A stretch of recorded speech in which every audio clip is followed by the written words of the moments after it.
ဆိုလာဆိုင်အိုဆူလာကောလည်းကိုမမမင်္ဂလာညချလိုက်ပါနော်ဒီညတော့မြန်မာစကားနည်းနည်းပဲပြောမလားမြန်မာလည်းတဲပဲပွဲတော့နည်းနည်းကြားမယ်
โอเค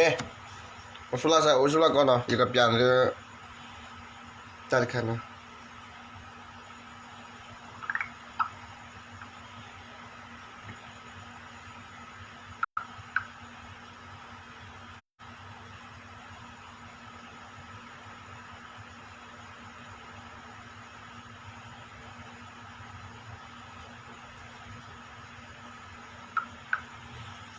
ပြန်เลยเนี่ยเอาว่าอาศัยคอพวกอาศัยว่าอาศัยคออาศัยคอพวก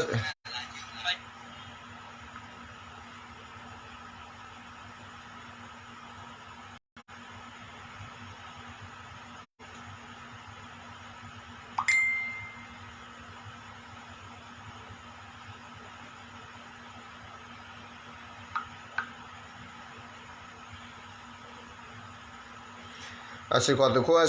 อุสุลาใส่ดอกไปละใส่เนี่ยอาศัยคอตัวพวกอาศัยว่าอาศัยคอตัวพวกปตัวพวกว่าจอดเนาะปอาศัยคอไปจอดตาบอมมันเนาะโอ้โหเนี่ย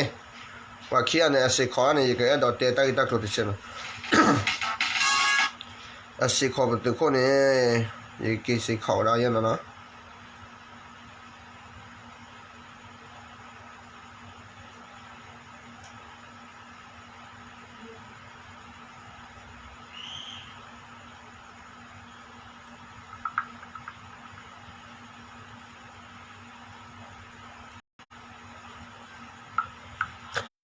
ไม่ใช่ก่อนเนี่ยโอ้โหมันเนี่ยเนาะก่อนแล้วก็เช็ดเจ็ดหน่อยก็เตะเล็บไปอย่างไรเนาะโอ้สุดท้ายใส่ยังมาแข่งเล็บไปอย่างไปอย่างอะไรก็ยังมันรอเว้ยยังมันรอไปอย่างนี้ก็เว้ยสิขอตัวกูสิว่าเด็ดตัวกูฉะนั้นแหละสิขอตัวกูตาบอลเนี่ยกูจุนเนาะเพลก็ยังมันรอกันจุนเนาะเป้เพลนี่ก็ยัง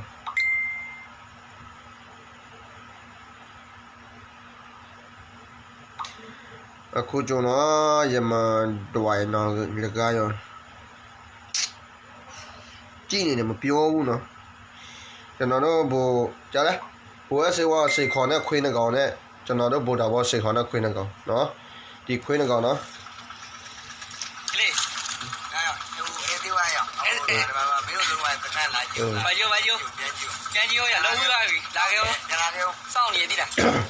နော်မကွာတေချာကြီးတေချာလုံးဝအကုန်လုံးဝိုင်းတော့ပြန်ပြင်းပြီးဝိုင်းလာခဲ့အောင်တော့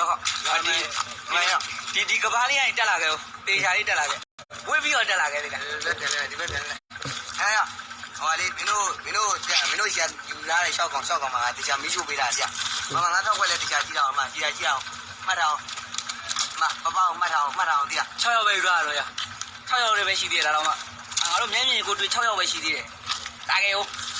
ရှိလားမင်းတို့ပြောတာဘောဟာလားတာဘောလားတောင်ဘောလားတော့ခါလည်းမသိကြိုက်တဲ့ဝင်လာခဲ့အောက်ကြီးကိုဆိုင်မလှည့်တာလားဟောမဖုံးကြောင်ရအောင်မဖုံးကြောင်မင်းတို့ပြသွားတဲ့ဖုံးကြောင်ဟိုမှာတွေ့ရလားဖုံးကြောင်လာခဲ့ဦးဒီလားနော်ဝါချိုင်းနေရှိသေးတယ်ဝါးနေရှိသေးတယ်အများကြီးကြောင်လာခဲ့ဦးဒီတီကိုအေးအခွေးနှကောင်ပြောမယ်နော်ချဲပေးအခွေးနှကောင်သူ့စီမှာရောက်ပို့ပေးသူလည်းစိတ်ခေါ်တယ်နော်ပို့တာဘောစိတ်ခေါ်တဲ့လူနဲ့ဘူအစေဝါစိတ်ခေါ်တဲ့အခွေးနှကောင်နော်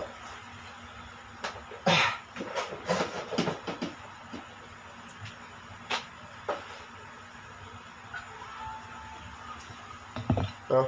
ပူတာဘောစေကောင်နဲ့အခွေးနှကောင်နဲ့နော်အစစ်ခွေးနှကောင်ပြောနော်ချဲပေးပူတာဘောစေခေါ်တယ်ဘူအစေဘောစေခေါ်တယ်အခွေးနှကောင်ခုနသူပြောတဲ့ဖိုဂျီကြောင်မစ်ဆိုနဲ့ကိစ္စအောင်သူပြောတဲ့နေရာယူထားတာ6ရောက်โอเคဒီမေလို့ခွေးတောင်းစားနော်ဒီနေ့နည်းနည်းဆဲမယ်နော်ကျွန်တော်တို့အလူရှိတွေကျွန်တော်တို့တိုင်းသားညီကိုမော်လမနေပြီးတော့ကျွန်တော်တို့ရှီယာသမားနေနော်ကျေးဇူးပြုဝင်နားလည်းပေးကြပါလို့တောင်းဆိုရှိတယ်နော်ကျွန်တော်ဒီစစ်ခွေးနှကောင်အကြောင်းပြောမယ်နော်စစ်ခွေးနှကောင်အကြောင်းပြောမယ်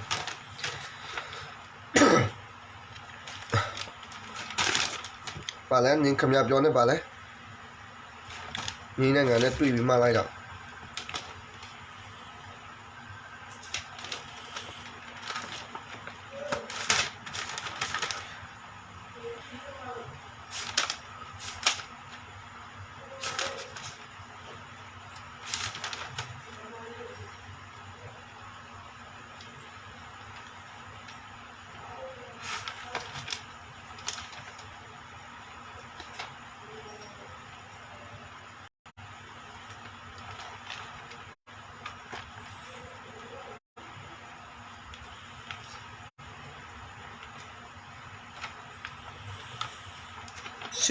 စစ်ခွေး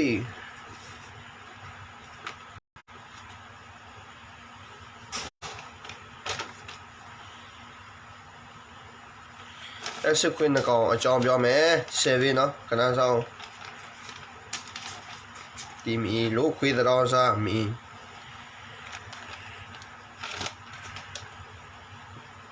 နာနဲ့တွေ့ပြီးတော့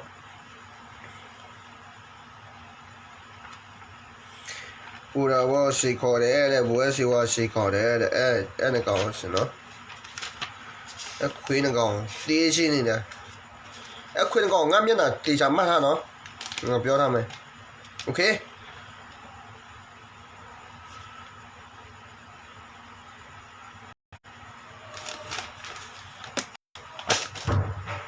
အစခါပါစခါလဲနေသိလားလေးနော်ကီလိုခေါ်တယ်မြန်မာလိုတောင်စိုးစခါနော်ခုနခမရတော့ပြတဲ့ဝါကိုခမရအိုဆိုလာတော့ပလာဆိုင်ခမရပြတဲ့ဝါရှိတဲ့ခမရပြောနေဟာနော်အခွေးတကောင်တော်ဆိုးစကားဒီမီလို့တာခွေးတော်စားစစ်ခွေးနော်ငါမျက်နှာတက်တက်ကြည့်ငါတမဟာချော့သားငါတမဟာချော့မနေနော်ကျွန်တော်ကပြည်သူတယောက်ပဲအေးခမရတော့ဘူအစီဝါစီခေါ်တယ်ဘူတာဘောစီခေါ်တယ်အေးရတယ်ပြီးတော့ခင်ဗျားတို့ပြောနေပါလေမီးဆို့တယ်ပူတာဘောမီးသွားမဆို့ဘူးအဖိုကြီးကြောင်းဘူအစဝမီးသွားမဆို့ဘူးခင်ဗျားအကြီးတို့နေတဲ့နေရာ BGA နဲ့စစ်ခွေးခင်ဗျားတို့ပြောတဲ့ A ကဘယ်တော့လဲခင်ဗျားတို့နေရာယူထားတာ6ရောက်ငါပြောပြမယ်မီလို့ခွေးတော်စားနော်ခင်ဗျားတို့စကားမှာလူ A ကဘယ်တော့ရှိကျွန်တော်ပြောပြမယ်ဒီမီလို့ခွေးတော်စားခင်ဗျားတို့လူ A ကဘာမှမရှိဘူးနော်ခင်ဗျားတို့စစ်ကြောင်တော့စစ်ကူလာကူတယ်မဟုတ်လားအဲ့စကားထဲမှာစစ်ခွေးကဘယ်နှကောင်ရှိလဲ BG ကဘယ်နှကောင်ရှိလဲနော် BG က69ကောင်ရှိတယ်နော် BG က69ကောင်ရှိတယ်စစ်ခွေးက54ရောက်ရှိတယ်နော်စစ်ခွေးက58ကောင်ရှိတယ်ဒီမီလို့သားခွေးတော်စားငါမျက်နှာတက်တက်ကြည့်ခင်ဗျားတို့စကားမှာခင်ဗျားတို့ကျွန်တော်မျက်နှာမမြင်ဘူးလားမမြင်ဘူးဘောစေကောလေဘူတာဘောစေကောမနေနဲ့ကျွန်တော်လာစေကောခမရတို့အဲ့လောက်တက်တိရှိလေခမရတို့တယောက်ချစ်စီလက်နဲ့မပါကြက်တဲ့နေရာဖိုးဆက်ပြီးခေါ်လာကြက်တဲ့နေရာလက်မထိုးပြီးထိုးမယ်နော်ယောက်ျားတက်တိချင်ပဲကြက်တဲ့နေရာချင်မရွေးငါ့ကိုခြေလို့ရတယ်တမဟာ6နေမီတဝဲမှာခမရတို့နေရောက်လို့နော်တယောက်ပြီးတယောက်ထိုးမယ်ကြက်တဲ့နေရာထိုးမယ်နော်ဒီမီလို့သာခွေးတော်စားငါနင်းကိုစီခေါ်တယ်ငါနင်းကိုထိုးမယ်နော်ခမရပြောတဲ့ခုနနေပစပေါ်ကပါလဲ6ကောင်နော်ခမရပြောတဲ့ကျွန်တော်တို့လူတို့ခမရတို့ပါလဲခမရတို့ရတဲ့ကျုံပါလဲဆော့ကောင်မိတော့ခမရတို့မီကောက်ရှုပ်ပေးတယ်ဒီမီလို့ခွေးတော်စားခမရတို့တိတ်တာဘယ်လောက်ရှိလဲနော်ခမရတို့စစ်ကြောင်ထိုးလာတာလူရဘယ်လောက်ရှိလဲခမရတို့စစ်ကြောင်3ကြောင်မှထိုးလာတာနော်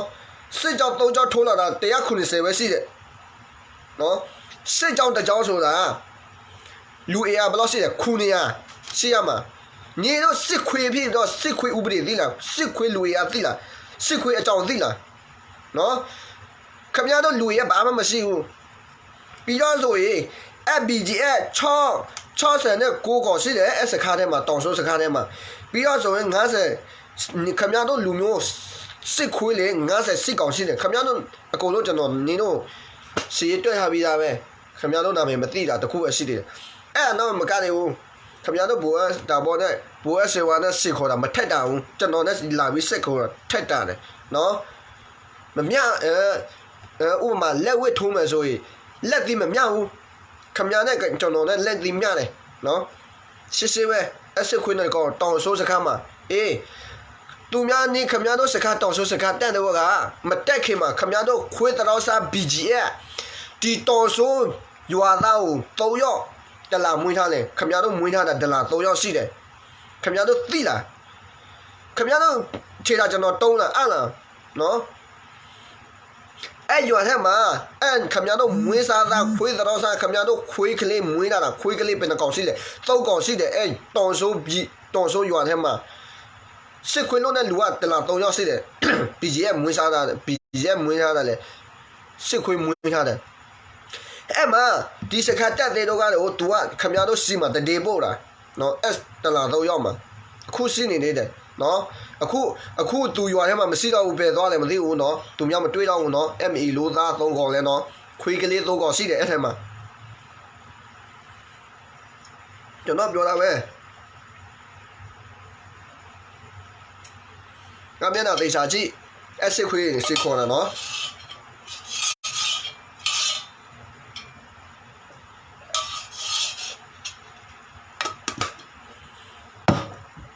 အဲ့ခွေးငကောင်းကျွန်တော်ဗုဒ္ဓဘောနဲ့ဘုရားစေဝါစေကောမထက်တာကျွန်တော်ရေးလာစေကောကျွန်တော်ကိုထိုးပြီးမှကျွန်တော်မနိုင်မှကျွန်တော်တို့ဘုရားစေဝါဗုဒ္ဓဘောသွားထိုးကြားလားနော်ခင်ဗျားတို့မမမီမှာဆိုလို့ဒီမှာနော်ကျွန်တော်မျက်နှာတက်တက်ကြည့်ကျွန်တော်တမဟာ6သားပဲခင်ဗျားတို့လာနေတဲ့နေရာအခုမှတမဟာ6တော်ဆိုးစခါမှာကဲခင်ဗျားတို့စကားတက်သေးတာ3ရက်ရှိပြီဆိုရင်4ရက်အတွင်းမှာခင်ဗျားတို့လူကြီးအားထဲမှာစစ်ခွေးတွေကျွန်တော်တို့ BG ရဲ့ဖမ်းမိတာဘယ်နှယောက်ရှိလဲစစ်ခွေးတွေဘယ်နှယောက်မိလဲကျွန်တော်တို့တကြိမ်မနေရမှာမပြောဘူးခင်ဗျားတို့လူကိုခင်ဗျားတို့အလောင်းခင်ဗျားတို့တော့မကောက်နိုင်ဘူးခင်ဗျားတို့လူမိတဲ့လူကိုခင်ဗျားတို့ BG ရဲ့ပဲဖြစ်ဖြစ်စစ်ခွေးပဲဖြစ်ဖြစ်ခင်ဗျားတို့ပါလဲကျွန်တော်တနာပါအိုးလာပြီးတော့ဒူထော့တယ်ကျွန်တော်တို့ကပြီးမလို့နော်လိုက်ပေါ်မှာလည်းမတည်ဘူးတခါလည်းပဲအပြက်ရှင်းလိုက်တယ်အဲ့အနေခမရမတွေ့နေလို့မကြုံနေလို့ခမရတော့တကယ်ကျွန်တော်တို့ဘိုးအစေဝါပဲဖြစ်ဘိုးတာဘောပဲဖြစ်ဒါပဲဘိုးတာဘောနဲ့တွေ့တော့နည်းနည်းကောင်းနေတယ်ဘိုးအစေဝါနဲ့သွားတွေ့တော့ခမရတို့ဒူဘယ်လောက်ပဲထော့မရဘူးနော်ဘယ်သူခမရတို့မျက်နှာတနာစိတ်တော့မပေါ့ဘူးအခုဆိုရင်ခင်ဗျားတို့ကျွန်တော်တို့ဘိုးအစေဝါစီခေါ်တယ်ဘုဒ္ဓဘောစီခေါ်တယ်အခုဆိုဥပမာခင်ဗျားတို့ကျွန်တော်တို့လက်ဘုဒ္ဓဘောတို့ဘိုးအစေဝါလက်ထက်ခင်ဗျားတို့ဘလို့နောက်ပဲတနာပါဦးလည်းမပြောနဲ့အစခန်းတော့ဒီဘိုးအစေဝါဘုဒ္ဓဘောမစီခေါ်တဲ့လူတော်မှဘိုးအစေဝါမစီခေါ်တဲ့လူပါနော်လာပြီးတနာပါဦးလာပြီးပြောတယ်ကျွန်တော်မသက်ပါနဲ့ကျွန်တော်အမေပေးလို့ကျွန်တော်နေရတာအမေပေးလို့ခံရတာအမေပေးလို့ကျွန်တော်လှုပ်ရတာခင်ဗျားတို့အမေခင်ဗျားတို့ကိုပြန်လှုပ်လိုက်နော်ခင်ဗျားတို့မင်းအောင်လေခင်ဗျားတို့အမြင်ဖေးကိုပြပြီးလှုပ်ခိုင်းတယ်ခင်ဗျားတို့လိုးရမှာပဲနော်အဲ့လောက်ထိခင်ဗျားတို့ short ကြိတ်BGM မှာ10កောက်ပြောက်တယ် BG ကလည်းဒီညမှာစစ်ပြောက်မယ်ခင်ဗျားတို့ BG အဲ့စခါထဲမှာ10កောက်လား17កောက်လားပြောက်နေတယ်နော်အဲ့မှာပြောက်တဲ့ဟာကလာပြီးတော့ဒူထောက်ပြီးတောင်းပါတဲ့စကားဒါမဲ့ကျွန်တော်ဘယ်တော့မှခွင့်မလုပ်နိုင်ဘူးပါဖြစ်လေကီအလုတ်ကီမလုပ်လို့ကျွန်တော်တို့က KBB တွင်းနေပဲနော်ကေရဆိုတာတစ်ခါမှမဲ့တယ်နှစ်ခါမှမဲ့ဘူးနော်ကိုယ်တမိုင်းမဲ့ကိုရေးသူများတမိုင်းမရေးဘူးစစ်ပဲခမရတို့လူခမရတို့ပြန်ဆေးစားကြီးအဲ့မှာလာပြီးဒူထောက်တာကျွန်တော်တို့အလာကားပဲဆေးလိုက်တယ်အခုစစ်ခွေးတယ်5កောက်6កောက်10កောက်လဲရှိတယ်နော်ခမရတို့ကျွန်တော်တို့လက်နဲ့မရနိုင်မထင်နဲ့လိုက်ပေါက်မှာမတီလို့ခမရတို့အုံတော့မရှိတာခမရတို့ငတုံငအားလေခမရတို့ ဒါရပြီးတော့ခင်ဗျားတို့လာပြီးဒူထောက်ပြီးတောင်းပါတယ်ကျွန်တော်တို့ကောင်းလို့မခံဘူးကျွန်တော်တို့ကဘယ်တော့မှအဲ့လိုမျိုးမလုပ်ဘူးတခါပဲအပြက်စေးပဲခင်ဗျားတို့စာကိုမြင်လေးတဲ့ကောင်တွေကျွန်တော်ဘယ်တော့မှထမင်းတနက်စာမပြောနဲ့ရေတစ်ခွက်စာတော့မှမပေးတော့အဲ့လောက်ထိလုပ်မယ်နော်ခုနကျွန်တော်တို့ဘောရစေဝစိတ်ခေါ်တဲ့ခင်ဗျားတို့နှခေါ်လဲခင်ဗျားတို့မသိလို့ကံကောင်းမှခင်ဗျားတို့မသိလို့ကံကောင်းတာဘာဖြစ်လဲဒီတမဟာ6ကျွန်တော်တို့အဲ့မှာစစ်ကူစောင့်တဲ့နေရာမှာခင်ဗျားတို့ကဒီမီလိုသားခွေးတော်စားတောင်ဆိုးစကားတောင်ဆိုးရွာမှာနေတဲ့ရွာသူရွာသားဟိုမှာယောက်ျားလေးရောခင်ဗျားတို့တတိပေလို့ကျွန်တော်တို့ပူပေါ်အဖက်မှာဒီမှာလူချိုရေးရှောက်ထားတဲ့ဒီမှာကိတ်ချထားတဲ့ဒီမှာပဲဟိုကစစ်ကူလမ်းကြောင်းသားပြည့်တယ်ခင်ဗျားတို့တတိပေလို့ခင်ဗျားတို့ဒီလောင်းခင်ဗျားတို့တောင်အောက်မှာသွားပြီးတော့ဟိုသူများမသွားလာနဲ့လာခင်ဗျားတို့သွားပြီးတော့တက်ရတယ်လာကြောင်ဖောက်သွားလို့လာကြောင်မဖောက်စေလေnot တရက်ထနေမယ်ဆိုလေ not ထတရက်မယ်ဆိုရင်ခင်ဗျားတို့နဲ့တယောက်မှမကြောက်ဘူးခင်ဗျားတို့သိဟုတ်တယ်ခုနအဲ့နေရာမှာကျွန်တော်တို့အဲ့မှာခင်ဗျားတို့ဝါတဲ့ကာထားကျွန်တော်တို့အကုန်လုံးမီဆုပ်ပြက်လိုက်ဟုတ်တယ်ဒါပဲဖိုးကြီးကျော်ကျွန်တော်တို့မီမဆုပ်ဘူးခင်ဗျားတို့မီလို့သားခွေးတော်စားခင်ဗျားတို့ဆုပ်ပြီးတော့ကျွန်တော်တို့လူကိုဆုပ်လို့ပြောတယ်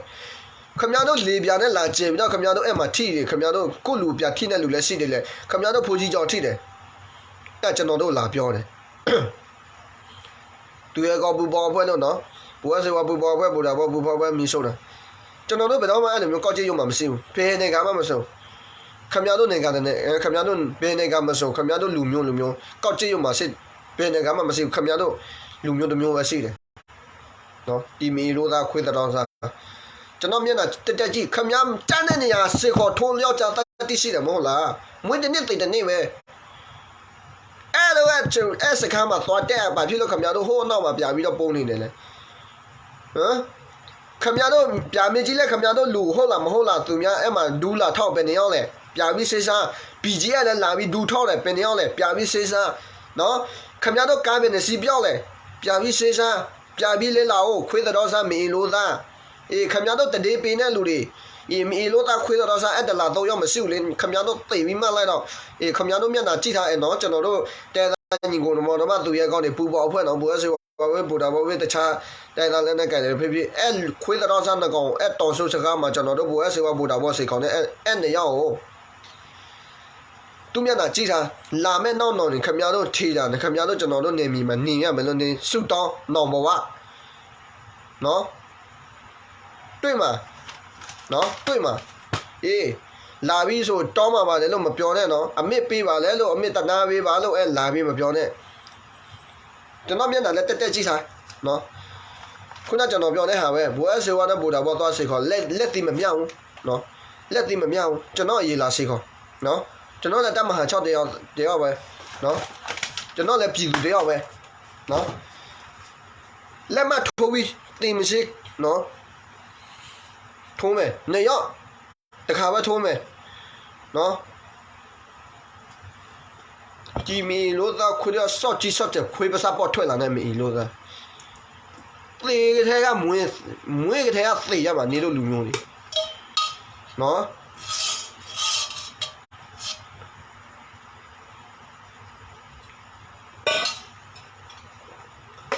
ပြီးတော့ထပ်ပြောအောင်မယ်ခင်ဗျားတို့အလောင်းနေခင်ဗျားတို့ဒဏ်ရတဲ့လူတွေခင်ဗျားတို့စစ်ကူလာမှာပြဖို့မရဲဘူးပြဖို့သိမယ်ဘာဖြစ်လို့ခင်ဗျားတို့လေပြန်နဲ့လာနေခင်ဗျားတို့ဒဏ်ရတဲ့လူလေပြန်နဲ့အလောင်းလာနော်ပြီးတော့ဆိုအလောင်းလာကောက်တယ်ခင်ဗျားတို့ဘုံမူလို့တက်ခွဲမှုလက်တက်ကြကြီးလို့ပြီးတော့ခင်ဗျားတို့လူတွေသိတာလို့ဒဏ်ရတာလို့အစခါပေါ်မှာကြာခဲ့တဲ့လူတွေဘာဖြစ်လို့လေပြန်နဲ့လာသေးရတယ်လဲနော်2023တလားပဲဟိုကဘယ်နေရလဲကျွန်တော်မမမိတော့ခင်ဗျားတို့လေပြ3-5စီးလာသေးတယ်ညပဲ2စီးမနေ့ပဲဆို3စီး2စီးဆိုခင်ဗျားတို့အတောင်ဆိုးစကားပေါ်မှာသွားပြီးတော့နေရာချထားကြာတဲ့2စီးကတော့ပတ်လဲတယ်နဲ့ခင်ဗျားတို့ပစ္စည်းလာချတယ်ရက်ခါလာပို့တယ်ပြီးတော့ဆိုခင်ဗျားဒဏ်ရတဲ့လူခင်ဗျားတို့လေပြပြောမှာပြပြီးသဲတယ်အဲ့ဒါကြောင့်နင်းမသိဘူးလားမျက်လုံးမပါဘူးလားအဲ့ဒါမကတယ်ကိုထပြောအောင်မယ်ခင်ဗျားတို့စာဝန်နေမရှိတော့စားစရာမရှိတော့ကျွန်တော်တို့နောက်ဆုတ်ပြီးတော့ဆိုရင်ခင်ဗျားတို့စစ်ကူလမ်းကြောင်းဖောက်သွားလို့ကျွန်တော်နောက်ဆုတ်တယ်ခင်ဗျားတို့လေပြန်နဲ့လာပြစ်တရက်ကိုပင်နေစီးတယ်10စီး17စီးတော့ရှိတယ် နော်အဲ့ဒါမကသေးဘူးနော်အဲ့ခွေးမေလို့သားတကောင်အဲ့ဒါမကသေးဘူးနော်ပြီးတော့ဆိုရင်သူများနောက်ဆုံးတဲ့နောက်ပဲခင်ဗျားတို့စခါမှာသေတဲ့လူပုံတဲ့လူနာပြီးတော့ခင်ဗျားတို့မနေရတော့ဘူးဘာဖြစ်လို့တောင်ဆိုးတောင်အောက်မှာ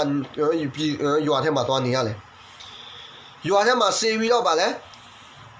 ပြည်သူအေမှာသွားပြီးတော့ဒီအာတမလူယူတယ်ဒီအာတမခိုးစားတယ်ဒီအာတမတမြတ်တိုက်တယ်မဟုတ်လားမစင်းနဲ့အကုန်လုံးစားအကုန်လုံးမွေအကုန်လုံးယူအဲ့ဒါကြောင့်အဲ့ဒါမကသေးဘူးပြီးတော့ဆိုရင်ခင်ဗျားတို့ခုနခင်ဗျားပြောတဲ့ဝါကိုခင်ဗျားတို့လက်နဲ့သွားခုတ်သလား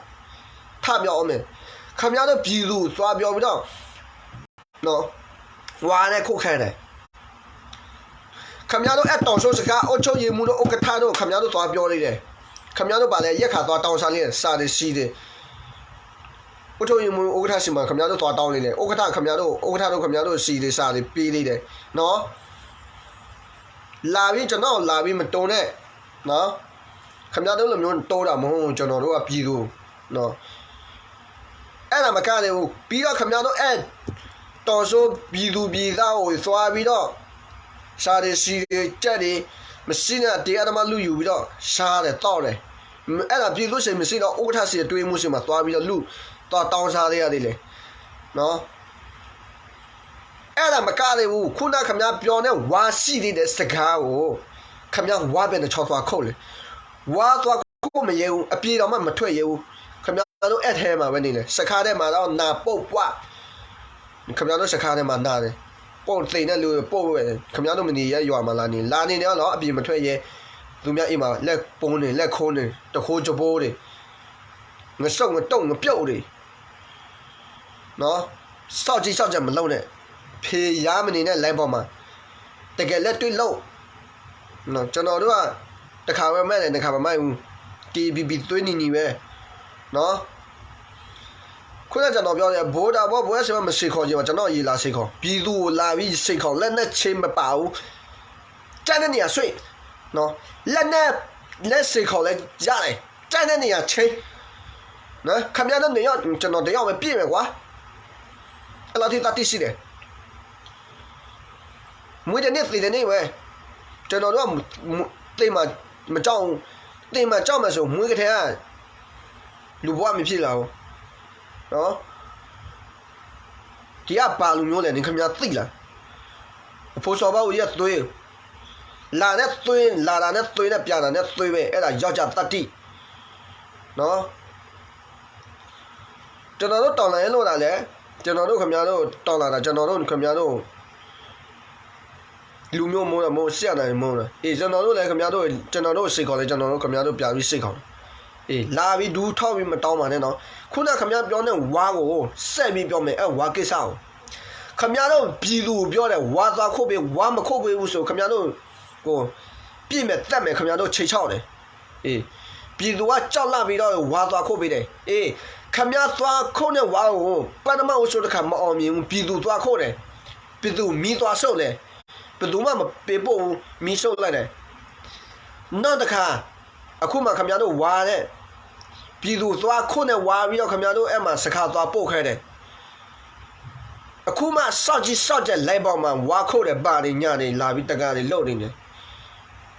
လုံးမသူများအေးချီတယ်နေမိတယ်ငါလီကိုချီနေမိတယ်ငါလီနော်ကိုစောက်ကြကိုမျက်နှာကိုစောက်ခွဲပြပြီးကြည့်ရောစောက်ခွဲနေမီလို့သားနော်ကျွန်တော်မြန်မာစကားပြောမပြီးဘူးမပြီးပြီမဲ့တက်တီတာပြည့်ပဲနော်လာမစားနဲ့လက်နဲ့စိတ်ခေါ်လဲရတယ်လက်စိတ်ပေါ်မှာလည်းစိတ်ခေါ်လို့ရတယ်ချက်မရွေးကြက်တဲ့နေရာကျွန်တော်တို့ပြောထားပြီးကျွန်တော်တို့အဖိုးစောဘဦးရလူမျိုးဆိုတာလာပြီးမစိတ်ခေါ်နဲ့ဘာဖြစ်လဲအဖိုးစောဘဦးကလာနဲ့သွေးပြနဲ့သွေးပဲအဲ့လိုမျိုးသူတို့ကမွေးထဲကပါလာတာနော်မွေးထဲကတေးရမကြောက်ဘူးကြောက်မယ်ဆိုမွေးထဲကမမွေးလာဘူးနော်လာပြီးမတုံးမအားနဲ့နော်အဲ့ခွေးငကောင်ခုနကကျွန်တော်ပြတဲ့ခွေးငကောင်အဲ့မီလို့သားခွေးငကောင်ကျွန်တော်တို့ဘောတာဘောပူအစေဝါနဲ့စိတ်ကောင်နဲ့လူအဲ့ခွေးငကောင်ခမများပြောနေဝါတော့မသွားခွေရမနဲ့ယူအပြေးမှလည်းမ ရွာအပြင်မှာရောဗာလဲအမဲအပစ်ဆယ်ပြီးတော့မထွက်ရဲတဲ့ကောင်နော်တပီတော့မထွက်ရဲတဲ့ကောင်နော်အပြေရွာအပြေမှာတပီမှမထွက်ရဲတဲ့ကောင်လေအခုမှဝါရကပြီးတော့နေရာပြပြီးကထားတယ်ဗာလဲခင်ဗျားတို့ဘာဖြစ်လို့အဲ့နေရာမှာခင်ဗျားတို့မပြဘူးလားဒီမှာဟိုသူများစကားတက်သေးပြီးတော့အဲ့မှာနေမီးတွေရှုံးရတယ်ခင်ဗျားမပြဘူးလားအခုကဝါကိုပြကာတယ်လာတက်လာဦးရပါတယ်စောင့်နေဦးနော်အဲ့မှာစောင့်နေခင်ဗျားတို့စောင့်ကြည့်လာဦးမှာမပူနဲ့သူများမလာလာဦးမှာသူများမလာငါလာမယ်ကွာအဲ့လောက်ထိတတ်ရှိတယ်နေတော့မကောင်းလေကြိုက်တဲ့နေရာချက်မရွေးမနဲ့လားညလားညိလားနော်ကြောက်ကြပဲကျွန်တော်လက်နဲ့မပါဘူးကျွန်တော်လက်နဲ့မရှိဘူးကျွန်တော်ပြည်သူတယောက်ပဲဒါပေမဲ့ပြည်သူတယောက်မြင်မဲ့လက်နဲ့စိတ်ခေါ်လို့ရတယ်နော်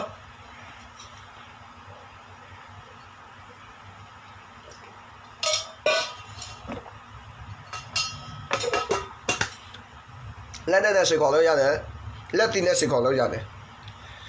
နော်မွေးထဲကမကြောက်ဘူးမွေးထဲကကြောက်မှဆိုလူမဖြစ်ရှိဘူးနော်ခမည်းတော်မျိုးစော့ကြီးစော့ကြလဲပေါ်မှာပြီးတော့အဖေရနေတယ်ခမည်းပြောတယ်6កောင်တဲ့နေရာယူရတာ6កောင်6កောင်ပါလဲစပတ်កောင်လားမင်း6ပတ်កောင်နော်6កောင်မို့6ပတ်កောင်ဖြစ်နေတယ်ခမည်းတော်ကနော်ပြီးတော့ဆိုလာပြီးဒူထောက်ပြသနာမအောင်လို့အမြင့်ပေးလို့ခံပါဦးအေးခမည်းတော်အမြင့်ပေးလို့ခံပါဦးအဲ့စကားကိုခမည်းတော်မင်းအောင်လေကိုမိကိုပြလို့ခဲ့ခမည်းတော်လိုရမှာပဲစစ်ပဲနော်နေစောက်ခွက်နေသေးစားကျွန်တော်မျက်နှာသေးစားမှတ်ထားကျွန်တော်ဘောဒါဘောအစေဝါသွားစီခေါ်နေတယ်သွားပြီးမစီခေါ်နဲ့ကျွန်တော်ရေလာစီခေါ်ပြီးလို့ရေသွားစီခေါ်ခင်ဗျာအဲ့တော့တတိကောင်းမယ်ဆိုရင်လေယောက်ျားမပြောနဲ့ဟုတ်အဖွားကြီးအိုတွေအတော်တွေအမန်းတွေခမရတို့လက်ဖြာနဲ့တရားတစ်ချက်ခမရတို့လည်းမျိုးစောက်ခွက်လေပြောမနေနဲ့ဟုတ်လက်နဲ့ရဲတော့မထက်တာဟုတ်နော်ဖနာပဲတန်တယ်ခမရတို့မျက်နှာဖနာနဲ့ပဲရဲပဲတန်တယ်လက်နဲ့ရဲဘောထက်တယ်တန်လက်ရဲကိုလက်အလာကနားတယ်တတိစာကိုတတိစာပြောနားတယ်နော်ကျွန်တော်လူဘဝဖြစ်လာနွားအကောင့်တွေကကျွန်တော်ကြည့်နေတယ်လူတယောက်ကျွန်တော်ကြည့်နေဘူးရှင်းပဲနော်အခုမှတော်စိုးစကားဟိုပါလဲသူများပြန်တော့ဆုပ်လို့ကျွန်တော်တို့6កောက်ဝဲခုခံတော်လာတယ်ခုခံအမေနာမည်ကောင်းလို့ရှိတယ်ဖြေရရှိတယ်နော်6កောက်ပဲမြေလို့6កောက် BGN နေတာ69កောက်နဲ့စစ်ခွေရ58កောက်နေပြောစမ်းမှာအဲ့ဒါတွေကြောက်ကြဝဲလို့ရခံရပြောရဲဆိုရဲရမယ်ရောက်ကြပဲတတိရှိရမယ်အခုမှ6កောင်နေ6ပတ်កောင်6កောင်မုံ6ပတ်កောင်နော်6ပတ်កောင်ခမရတို့လိုမျိုးလေးမျက်နှာ6ပတ်កောင်နော်6ပတ်နော်ဟိုက6ပတ်ခေါ်မတာနော်6ပတ်လို့ခေါ်ရမှာ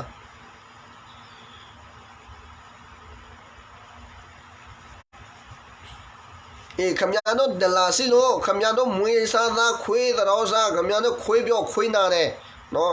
ကျွန်တော်တို့ခွေးကျွန်တော်မွေးတဲ့ခွေးနဲ့အများကြီးပဲရှိတယ်ကျွန်တော်တို့ပြကမ်းမဲ့ခွေးမရှိဘူးပြဟောင်မဲ့ခွေးမရှိဘူးနော်ခမရတို့မျိုးစာကိုမြင်လေးတဲ့ကောင်မြန်မာပြည်နေပြီးတော့မြန်မာပြည်စွပ်ပြတ်တော့လုံတဲ့ကောင်နော်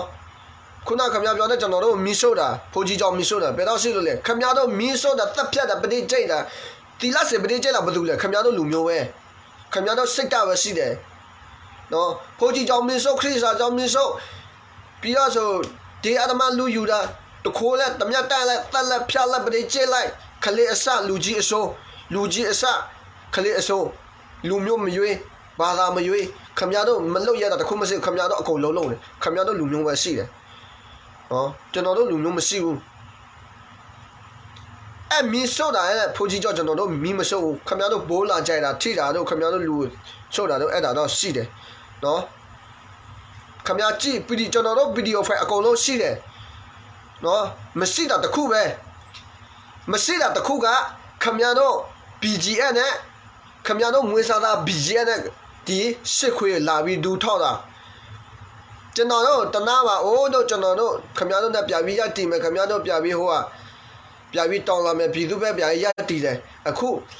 ကျွန်တော်တို့ပြောထားစစ်စစ်ပဲဘူအစေဝပြောထားဖို့စစ်စစ်ပဲ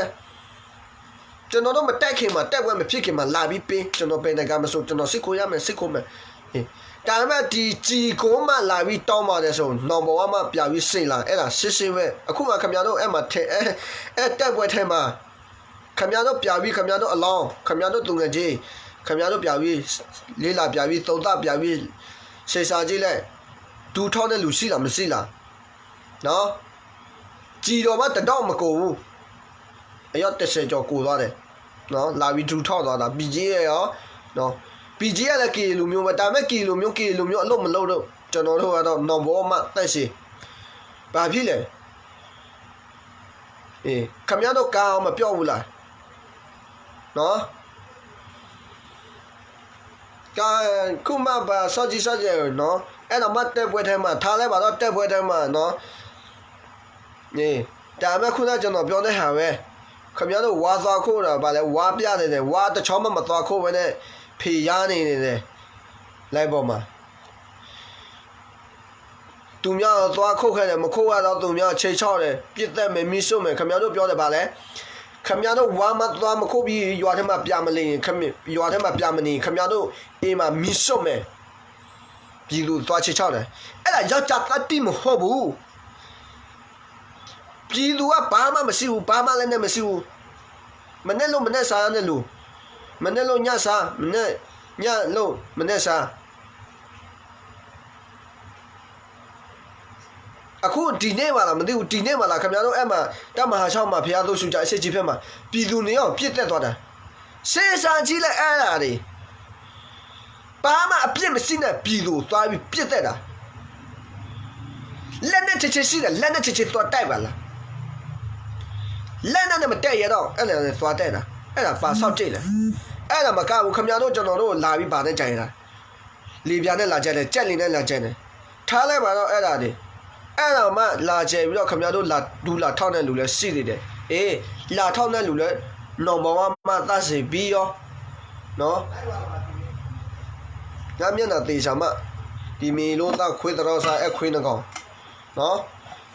လာမယ်တော့ဘိုးအစီဝါနဲ့ဘိုးတာဘောမရှိခေါ်နဲ့ကျွန်တော်တို့ပြည်သူလာပြီးစီခေါ်အောင်ကျွန်တော်တို့ပြည်သူမရှိခေါ်စင်မှာကျွန်တော်ရေးလာစီခေါ်ကြိုက်တဲ့နေရာချိန်မရွှေ့လို့ရတယ်ကြိုက်တဲ့နေရာချိန်လို့ရတယ်ဘယ်နေ့ဘယ်ရက်ဘယ်နေရာဘယ်ဒေသခင်ဗျားတို့အလော့ထိတတိကောင်းနေတယ်လက်နဲ့ချိန်နဲ့ချိန်လို့ရတယ်ခင်ဗျားတို့နေရောက်တရောက်ပြည့်မယ်စေးပဲလက်နဲ့မပြည့်ရတဲ့လက်တင်နဲ့ထိုးရတယ်နော်မွေးတဲ့နေ့တင်တဲ့နေ့ပဲမွေးလာသွေးနဲ့မွေးလာတာမောလားပြိုင်လဲသွေးနဲ့ပြားမှာအဲ့ဒါယောက်ျားတတိလို့ခေါ်တာနော်ချောက်မဟုတ်ဘူးခင်ဗျားလိုမျိုးဖေမရဘူးခင်ဗျားတို့လိုမျိုးရှော့ကြီးရှော့စင်မပြောဘူးနော်အဲ့ဒါမှထားခင်ဗျားတို့လူ AR ရှိလာတယ်မရှိလာခုနကျွန်တော်ပြောတဲ့စစ်ဆိုတာစစ်ကြောက်တဲ့ကြောင်း900ရှိရမှာအခုမှစစ်ကြောက်3ကြောင်းမှပေါင်းလိုက်190ပဲရှိတယ်လာပြီးဖေမအားဖေမကျင်နဲ့နော်လိုက်ပေါ်မှာလက်တွေးလို့တေးစားလို့နော်အဲ့ဒါပဲပြောမယ်ဒီမီလို့တော့ခွင်းနှကောင်တော်ဆိုးကတော်ဆိုးစကားမှနေတဲ့စစ်ခွင်းနှကောင်နော်အေးဒါပဲလိုက်ရှင်းတော့မယ်